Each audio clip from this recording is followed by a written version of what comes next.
नमस्कार, मैं अशोक विश्वकर्मा हिंदी परख में आपका स्वागत है। हिंदी पेपर 1 का यह छठा वीडियो है। अन्य वीडियो का लिंक डिस्क्रिप्शन में दे दिया जाएगा, वहां से आप देख सकते हैं। हिंदी पेपर 1 के व्याकरण खंड और हिंदी पेपर 2 के सिलेबस के अनुसार वीडियो बना हुआ है। प्लेलिस्ट से आप एक बार ज़रूर रिवीजन कर लें।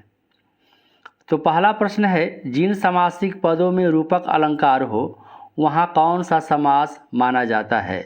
यहाँ रूपक अलंकार का प्रभाव जिस समास पर पड़ता है वहाँ कौन सा समास माना जाता है। तो सही उत्तर है कर्मधारय समास। कर्मधारय समास की दो स्थितियाँ हैं। पहला है विशेषण विशेष्य कर्मधारय समास, पिछले वीडियो में इसके बारे में बताया गया था। और दूसरा है उपमेय उपमान कर्मधारय समास। दूसरा है उपमेय उपमान कर्मधारय समास। तो यहाँ पर उपमेय उपमान कर्मधारय समास, इसके दो प्रभाव हैं। पहला है रूपक अलंकार और दूसरा है उपमा अलंकार। इन दोनों अलंकारों का प्रभाव यहाँ पर कर्मधारय समास में पड़ता है।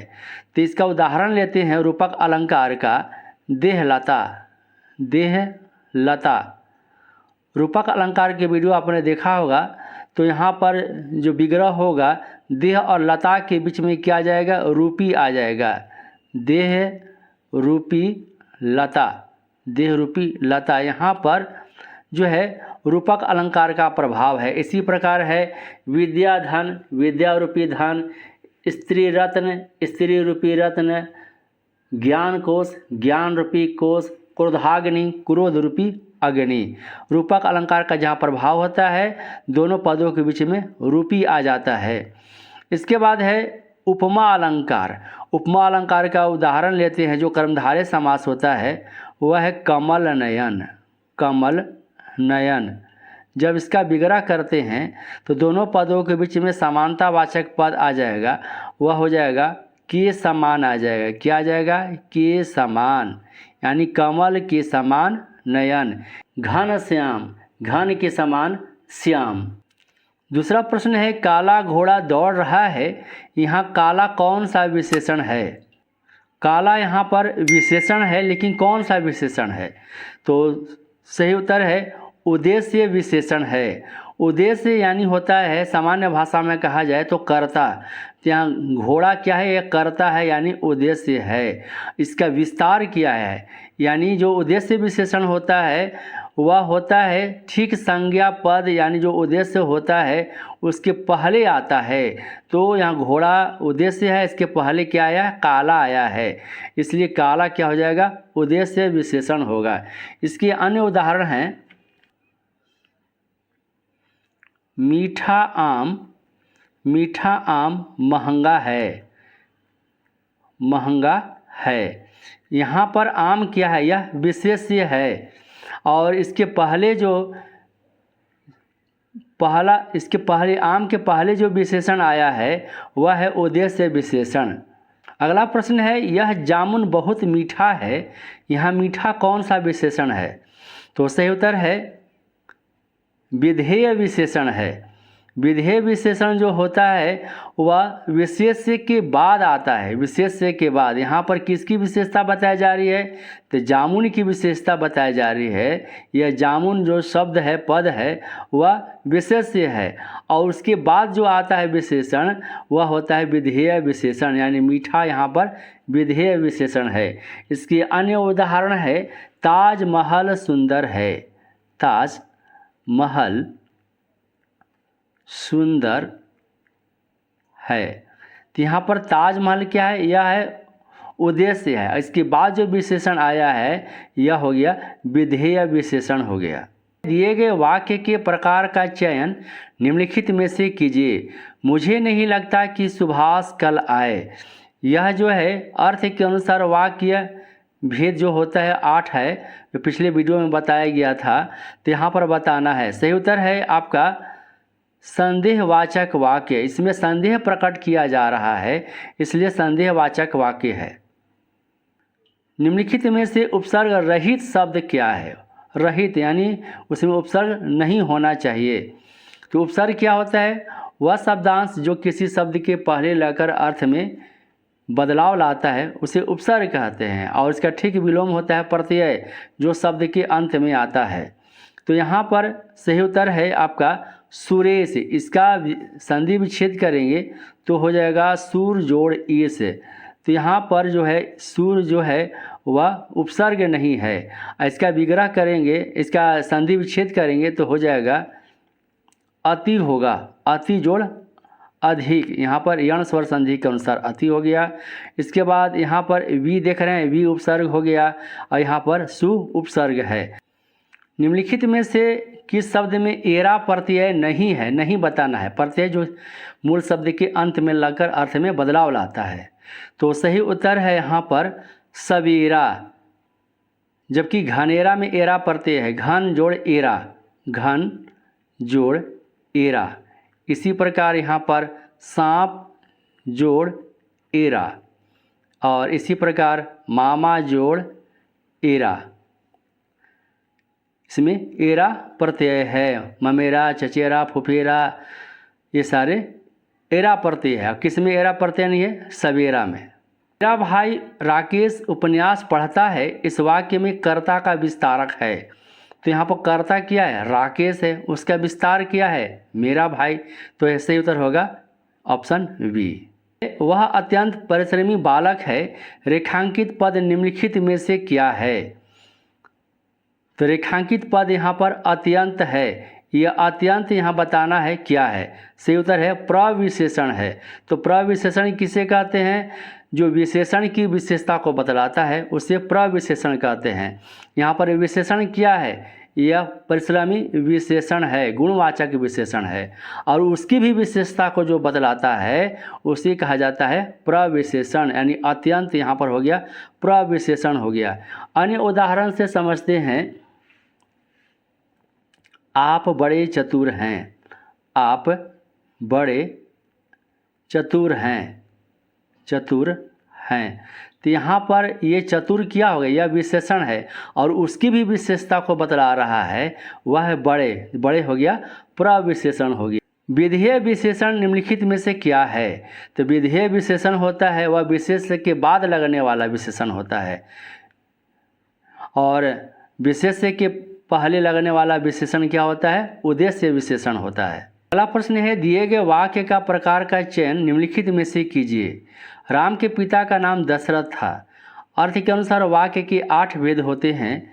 तो यहाँ पर उसी के अनुसार बताना है कि राम के पिता का नाम दशरथ था। यह कौन सा वाक्य है?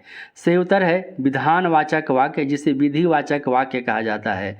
अर्थ के अनुसार वाक्य की 8 भेद का वर्णन पिछले वीडियो में किया गया है, आप उसे एक बार जरूर रिवीजन कर लें। दही बड़ा शब्द में कौन सा समास है? दही बड़ा यह सामासिक पद है जिसे समस्त पद भी कहा जाता है। तो सही उत्तर है लुप्त पद तत्पुरुष, जिसे मध्यम पदलोपी समास भी कहा जाता है। दही बड़ा, रेलगाड़ी, मालगाड़ी, पवन चक्की, वनमानुष, ये सारे लुप्त पद तत्पुरुष समास है। यह तत्पुरुष समास का भेद है लुप्त पद, जिसे मध्यम पदलोपी समास कहा जाता है। इसका विग्रह क्या होगा? दही में डूबा हुआ बड़ा। अगला प्रश्न है, दिए गए शब्द संख्यावाचक विशेषण के किस भेद के अंतर्गत आता है? तिगुना, चौगुना। तो संख्यावाचक विशेषण के 2 भेद हैं और विशेषण के 4 भेद हैं। गुणवाचक विशेषण, संख्यावाचक विशेषण, परिमाणवाचक विशेषण और सार्वनामिक विशेषण। संख्यावाचक विशेषण के 2 भेद हैं। पहला है निश्चित संख्यावाचक विशेषण, दूसरा है अनिश्चित संख्यावाचक विशेषण। जो निश्चित संख्यावाचक विशेषण है उसके 6 भेद हैं, जिसमें आपका है क्रम बोधक, आवृत्ति बोधक, समुदाय बोधक, समुच्चय बोधक, और इसके बाद है गणना बोधक, जिसे अंक बोधक भी कहा जाता है, और छठा है प्रत्येक बोधक। तो सही उत्तर है यहाँ पर आवृत्ति बोधक। दुगुना, तिगुना, चौगुना, पचगुना, दोहरा, तिहरा, ये सारे आवृत्ति बोधक संख्यावाचक विशेषण के उदाहरण है। अगला प्रश्न है, महात्मा गांधी का देश सदैव आभारी रहेगा, इस वाक्य में किस तरह की अशुद्धि है? वाक्य शुद्धि से है, तो सही उत्तर है पद क्रम संबंधी अशुद्धि है। तो यहाँ पर पद का क्रम सही नहीं है, तो महात्मा गांधी से पहले क्या आ जाएगा? देश आ जाएगा। तो देश महात्मा गांधी का सदैव आभारी रहेगा। ये शुद्ध वाक्य हुआ। है भाववाच्य में क्रिया सदैव डैश रहती है। तो भाववाच्य में क्रिया सदैव कैसी रहती है? तो वाच्य के 3 भेद हैं, कर्तरीवाच्य, कर्मवाच्य और भाववाच्य। कर्तरीवाच्य में क्रिया कर्ता के अनुसार निर्धारित होती है। कर्मवाच्य में क्रिया कर्म के अनुसार निर्धारित होती है। कर्म के अनुसार यानी कर्म का जो लिंग वचन होता है उसी के अनुसार निर्धारित होती है। भाववाच्य में क्रिया हमेशा अन्य पुरुष, पुल्लिंग और एक वचन होती है। धोनी एक बेहतरीन क्रिकेट खिलाड़ी है। इस वाक्य में विशेषण की कौन सी अवस्था है? तो विशेषण यहाँ पर जो है अवस्था बताना है बेहतरीन का, तो सही उत्तर है उत्तमा अवस्था है। विशेषण के 3 अवस्थाएं हैं, मूला अवस्था, उत्तरा अवस्था और उत्तमा अवस्था। अंग्रेजी में डिग्री कहते हैं पॉजिटिव डिग्री, कंपैरेटिव डिग्री और सुपरलेटिव डिग्री। तो मूला अवस्था बेहतरीन का होगा, वह होगा अच्छा, और उसका उत्तरा अवस्था होगा बेहतर, और उत्तमा अवस्था हो जाएगा बेहतरीन। इसी प्रकार हम लेते हैं लघु होगा मूला अवस्था, इसके बाद हो जाएगा लघुतर हो जाएगा उत्तरा अवस्था, और लघुतम जो हो जाएगा लघुतम यह हो जाएगा उत्तमा अवस्था यानी सुपरलेटिव डिग्री। इसी प्रकार कोमल, कोमलतर, कोमलतम। अगला प्रश्न है, निम्नांकित प्रश्न में दिए गए शब्द संख्यावाचक विशेषण के किस भेद के अंतर्गत हैं? पहला दूसरा बताना है, यह कौन सा है?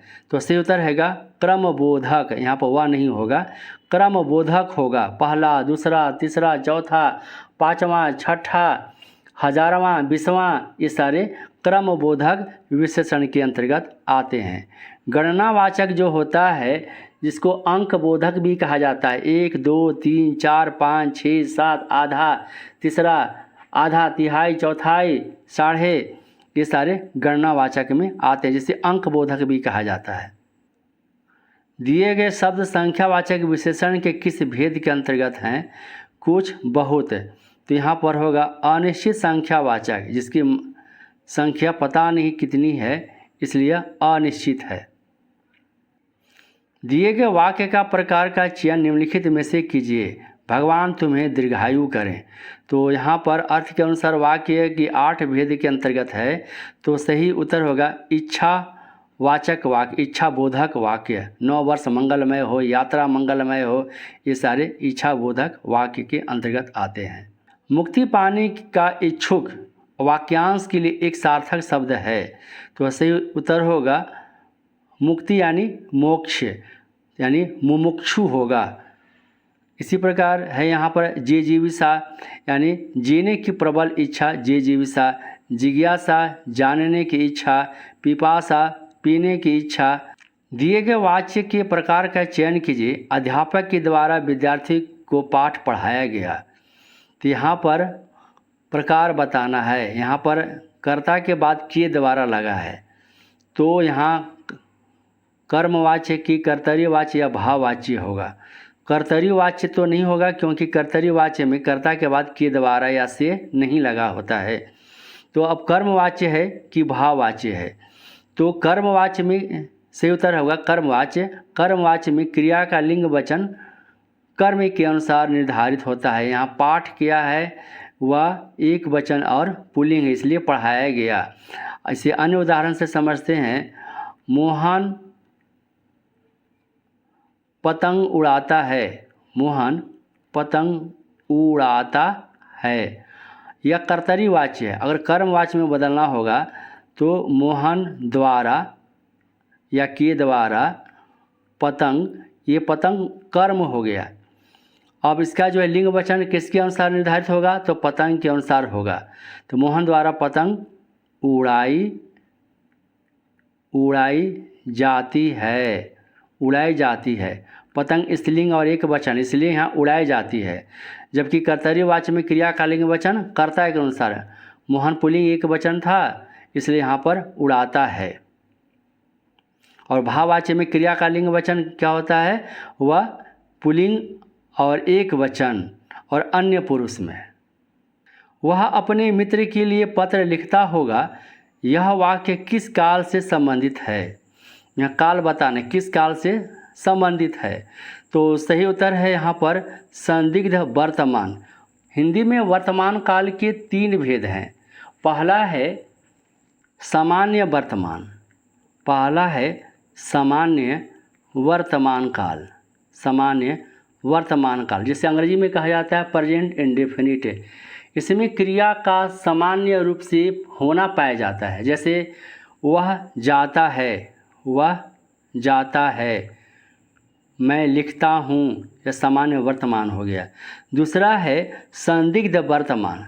संदिग्ध वर्तमान को अंग्रेजी में कहा जाता है प्रेजेंट डाउटफुल। यहाँ पर डाउट होता है, संदेह की संभावना होती है। जैसे वह अपने मित्र के लिए पत्र लिखता होगा, यहाँ पर संदेह प्रकट किया जा रहा है, इसलिए संदिग्ध वर्तमान होगा। इसे अन्य उदाहरण से भी समझते हैं, वह पढ़ता होगा, वह लिखता होगा, वह जाता होगा।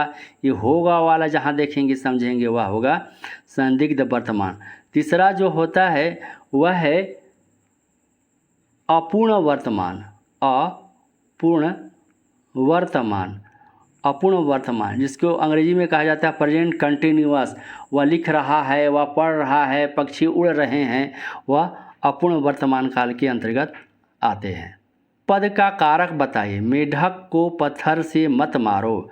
यहाँ पत्थर से यही रेखांकित है तो बताना है। सही उत्तर है कर्णकारक। कर्णकारक में साधन का बोध होता है, यानी मेढक को मारने का साधन क्या है, पत्थर, इसलिए यहाँ कर्णकारक होगा। वह कलम से लिखता है, लिखने का साधन क्या है, कलम।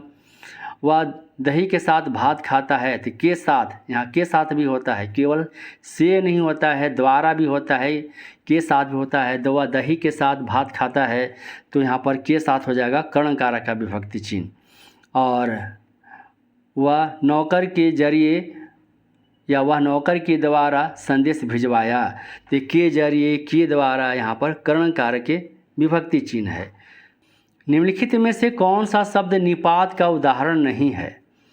तो सही उत्तर है मैं यहाँ पर निपात नहीं है, यह सर्वनाम है। ही, भी, तक, तो, मात्र, केवल, ये निपात के उदाहरण है। निपात क्या है, यह अव्यय है। अव्यय का 5वां भेद है निपात। अन्वेषण शब्द में कौन सा उपसर्ग है। तो यहाँ उपसर्ग पता करना है। तो अन्वेषण में यहाँ यण स्वर संधि होता है। आपको बताया गया था या व र के पहले आधा वर्ण हो, तो न आधा वर्ण है, तो वह का क्या होता है, ऊ हो जाएगा। तो यहाँ पर क्या हो जाएगा, अनु हो जाएगा। अनु जोड़ एषण, अनु जोड़ एषण। तो यहाँ पर क्या हो जाएगा, ये हो गया अनु, क्या हो गया, उपसर्ग हो गया। निम्न में से अनुमोदन या स्वीकृति बोधक विस्मयादि बोधक अव्यय का चयन कीजिए। अनुमोदन का बोध हो, तो सही उत्तर होगा यहाँ पर जी हाँ, ठीक है। किस शब्द में द्विगु समास नहीं है। द्विगु समास में पहला पद संख्यावाची होता है। तो यहाँ पर देख रहे हैं चौराहा भी संख्यावाची है, द्विगु समास नहीं है। इसका विग्रह करके देखते हैं। 4 राहों का समूह, यह द्विगु समास है। त्रिभुज, 3 भुजाओं का समूह, यह भी क्या है, यह द्विगु समास है। सप्ताह, 7 दिनों का समूह या समाहार, यह द्विगु समास है। त्रिनेत्र, केवल संख्या सूचक शब्द देख करके वह आप नहीं समझे ऐसा कि वह द्विगु समास है। तो त्रि माने 3 होता है, तो 3 नेत्र, 3 आँख जो है वह सामान्य व्यक्ति के नहीं होते हैं। यहाँ पर तीसरा अर्थ बोध करा रहा है, यह बहुब्रीहि समास है। 3 नेत्र हैं जिनके, अर्थात शंकर।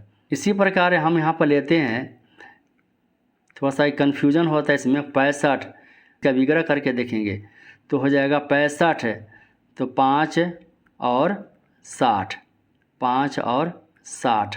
तो यहाँ पर देख रहे हैं विग्रह कर रहे हैं तो और आ रहा है, इसलिए द्वंद्व समास है। इसी प्रकार 75, 5 और 70। यह भाववाच्य वाला वाक्य इनमें से कौन सा है। भाववाच्य जिसमें क्रिया अकर्मक होती है, पुल्लिंग और एक वचन। तो यहाँ पर देख रहे हैं हिमेश से दौड़ा नहीं जाता, यह है भाववाच्य। भीख मांगता है, द्वार द्वार पद में कारक है, कौन सा कारक है। तो यहाँ विभक्ति चिन्ह आप देख रहे हैं कहीं नहीं दिखलाई पड़ रहा है, लेकिन है तो यहाँ पर कारक। सही उत्तर होगा अधिकरण कारक। अधिकरण कारक में पिछले वीडियो में बताया गया था, जहाँ स्थान सूची की सूचना मिलती है और समय की सूचना मिलती है, तो वहाँ द्वार द्वार क्या है, स्थान का बोधक है, इसलिए यहाँ पर होगा अधिकरण कारक। और इसी प्रकार है वह शाम को आएगा, तो यहाँ पर समय की सूचना मिल रही है, इसलिए को रहते हुए भी वह अधिकरण कारक है। परीक्षा मार्च में होगी, यहाँ पर में है, यह अधिकरण कारक है। वह घोड़े पर सवार है, यहाँ पर स्थान का बोध हो रहा है, इसलिए अधिकरण कारक है। जहाँ स्थान और समय की सूचना मिले जिस पद से, वह अधिकरण कारक होता है। चंद्रहास किसका पर्यायवाची शब्द है? तो सही उत्तर है तलवार का। मुहावरा किस भाषा का शब्द है? मुहावरा अरबी भाषा का शब्द है। गाड़ी किस भाषा का शब्द है? रेलगाड़ी संकर का शब्द है, संकर भाषा। यानी संकर भाषा क्या होता है? दो भिन्न भाषाओं से बने शब्द को संकर शब्द कहा जाता है। जहाँ देख रहे हैं रेलगाड़ी, तो रेल अंग्रेजी का शब्द है, गाड़ी हिंदी का है, अंग्रेजी और हिंदी से बना हुआ है, इसलिए यह संकर शब्द है। इसी प्रकार हम लेते हैं रेल यात्री, रेल यात्री, तो रेल जो है अंग्रेजी का शब्द है और यात्री संस्कृत का शब्द है, इसलिए संकर शब्द है। इसी प्रकार और उदाहरण लेते हैं किताब घर, किताब घर, किताब जो है अरबी फारसी का शब्द है और घर हिंदी का शब्द है, इसलिए यह संकर शब्द है। इसी प्रकार है टिकट घर, टिकट हो गया अंग्रेजी का शब्द और घर हो गया हिंदी का शब्द, इसलिए यह संकर शब्द है। कोई आदमी मिलने आया है, रेखांकित पद कौन सा है? रेखांकित पद यहाँ कोई है, इसका विशेषण बताना है, तो सही उत्तर है सर्वनामिक विशेषण है। सर्वनामिक विशेषण किसे कहते हैं? कहते हैं संज्ञा के पहले जो सर्वनाम आता है उसे सर्वनामिक विशेषण कहते हैं। आदमी या संज्ञा ठीक पहले आया है यहाँ पर कोई, यह सर्वनाम है, अनिश्चयवाचक सर्वनाम है, इसलिए यह सर्वनामिक विशेषण है। अगला उदाहरण लेते हैं सर्वनामिक विशेषण का। कौन लड़का खड़ा है? कौन लड़का खड़ा है? तो यहाँ पर देख रहे हैं लड़का है संज्ञा, उसके ठीक पहले आया है कौन? प्रश्नवाचक सर्वनाम, इसलिए प्रश्नवाचक सर्वनामिक विशेषण हुआ।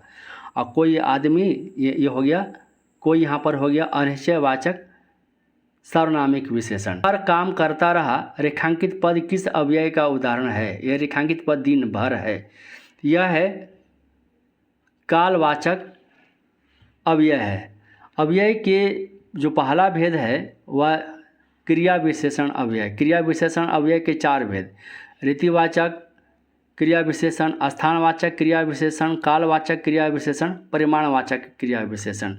तो जहाँ पर स्थान काल की सूचना मिलती है वह कालवाचक क्रिया विशेषण है। दिन भर, आज, कल, परसों, ये हो गया। रीतिवाचक में हो गया ध्यानपूर्वक, अचानक, सहसा, गाड़ी प्लेटफार्म पर अचानक आ गई, तो यह रीतिवाचक क्रिया विशेषण है।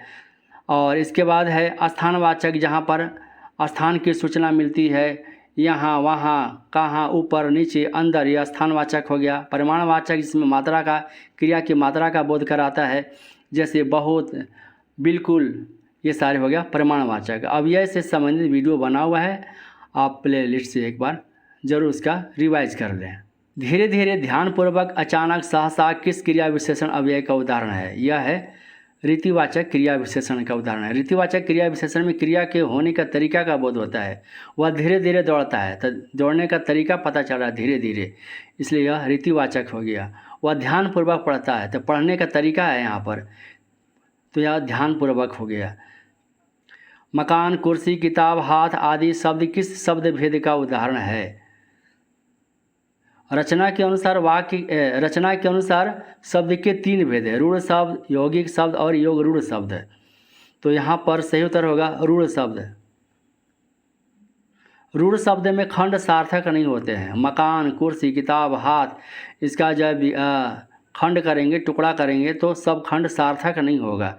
हाथ का करेंगे, हा जोड़ था, तो ये दोनों खंड सार्थक नहीं है, मीनिंगफुल नहीं है। विज्ञान, नम्रता, घुड़सवार रचना के दृष्टि से किस शब्द भेद का उदाहरण है? तो सही उत्तर है यह यौगिक शब्द है। यौगिक शब्द का निर्माण क्या होता है? उपसर्ग से होता है, प्रत्यय से होता है और खुद रूढ़ शब्द से होता है। तो यहाँ पर हम देखते हैं विज्ञान, विज्ञान में वी क्या है? उपसर्ग है, वी जोड़ ज्ञान। यहाँ इसका जो निर्माण हुआ है वह क्या है? वह उपसर्ग से हुआ है। इसी प्रकार नम्रता, नम्रता, तो यहाँ पर ता क्या है? ये आपका है प्रत्यय है। घुड़सवार, तो यहाँ घोड़ा और जोड़ सवार। तो दोनों शब्द क्या है यहाँ पर रूढ़ है। दोनों शब्द रूढ़ हो और एक रूढ़ हो या दूसरा प्रत्यय हो और इसमें एक ज्ञान रूढ़ शब्द है और वी क्या हो गया उपसर्ग है। उपसर्ग प्रत्यय और रूढ़ शब्दों से जिन शब्दों का निर्माण होता है वह होता है यौगिक। पंकज पीताम्बर एकदंत हिमालय दशानन किस शब्द के उदाहरण है। सही उत्तर है यहाँ पर योग रूढ़ है। योग रूढ़ जिन यौगिक शब्दों का अर्थ तीसरे अर्थ के लिए जिन यौगिक शब्दों का अर्थ किसी तीसरे अर्थ के लिए रूढ़ हो जाता है तो उसे योग रूढ़ शब्द कहते हैं। इसे अंग्रेजी में ट्रेडिशनल कंबाइंड वर्ड कहा जाता है। Traditional combined word. तो यहाँ पर पंकज इसका जब हम करेंगे तो पंख जोड़ ज, पंख जोड़ ज। यहाँ पर जो है पंकज यानी कमल या कमल शब्द के लिए रूढ़ हो गया। पंख यानी कीचड़, कीचड़ में बहुत सारे जीवों का जन्म होता है लेकिन यह कमल के लिए रूढ़ हो गया। पीताम्बर तो पीत जोड़ अंबर यहाँ यानी हो गया यहाँ पर पीताम्बर हो गया यह कृष्ण के लिए विष्णु के लिए यह रूढ़ हो गया है। एक दंत या गणेश के लिए रूढ़ हो गया। हिमालय यानी एक पर्वत के लिए रूढ़ हो गया। दशानन या रावण शब्द के लिए यह रूढ़ हो गया है। तो तीसरा अर्थ जहाँ पर बोध कराता है उसे योग रूढ़ कहा जाता है। यह योग रूढ़ जो शब्द है इस पर बहुब्रीहि समास का असर होता है। दिख रहे पीताम्बर के दंत दशानन ये सब सारे क्या है यह बहुब्रीहि समास है। निम्नलिखित में से तत्सम शब्द का चयन करें। तत्सम बताना है जो संस्कृत निष्ठ होता है जो। तो यहाँ आप सही उत्तर है मच्छिका। मच्छिका यानी मक्खी, मक्खी हो जाएगा तद्भव। पलंग का तत्सम क्या हो जाएगा पर्यंक हो जाएगा पर्यंक। चिड़िया का हो जाएगा चाटक, चाटक। और पोखर का हो जाएगा पुष्कर, पुष्कर। इनमें से तद्भव शब्द का चयन करें। तद्भव संस्कृत से उत्पन्न शब्द को तद्भव शब्द कहा जाता है। तो यहाँ पर सही उत्तर होगा धीरज। धीरज का तत्सम होगा धैर्य, धैर्य।